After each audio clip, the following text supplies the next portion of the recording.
Presented by Adishakti film. Hello, हम ही खाने जाबो। अरे जाबो, लेकिन वो अलग बात बा कि कुछ खाबो ना।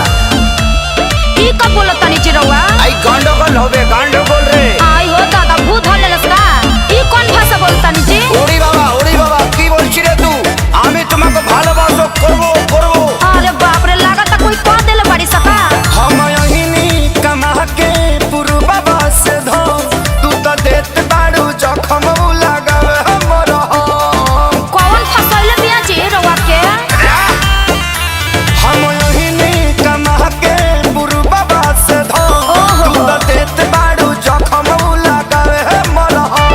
तोहसे निक बाबा नहा वाला पानिया, अरे पानिया। तमती मार के भातार के फांसा वाला सारे बंगलिनिया। तमती मार के भातार के फांसा वाला सारे बंगलिनिया।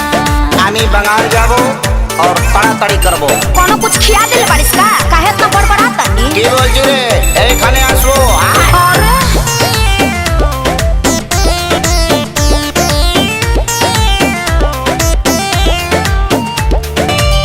हट होने हमके धर नया कवारी में, मार के बडबुकी बंगाल वाला खड़ी में।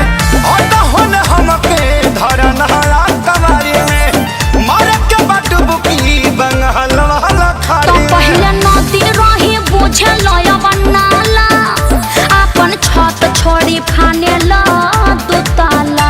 अजय गाँव तबियत पानी ठीक बनू? ए हमके रोकबे, भालो होकबे, गंडगोल ताड़ाताड़ी। हे भगवान, हमरा जान के बुझना सब तीनिया रे, सब तीनिया। तमती मार के भातार के फांसा वाला सारे बंगलिनिया। तमती मार के भातार के फांसा वाला सारे बंगलिनिया। আমি নি বলবে, আমি বাঙালি জুবি তাড়াতাড়ি করবে। काहे हई खइका ठीक नहीं खेला गो?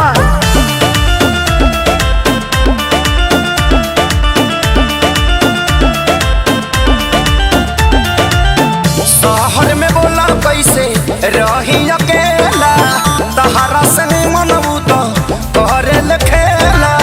शहर में बोला कैसे रही अकेला, तुहरा से मनबू तो करे कि खेला। तोहसे निमन या विनाश या विकास बाड़े हो, अकेले से अपना में हरी के पास बाड़े हो। और खेसारी के चुभावा जानी पीनिया रे पीनिया। तमती मार के भातार के फांसा वाला सारे बंगलिनिया। तमती मार के भातार के फांसा वाला सारे बंगलिनिया। तनी विवेक जी से सीख लो, कितना बढ़िया अपना मेहरारू के संगे बाड़े।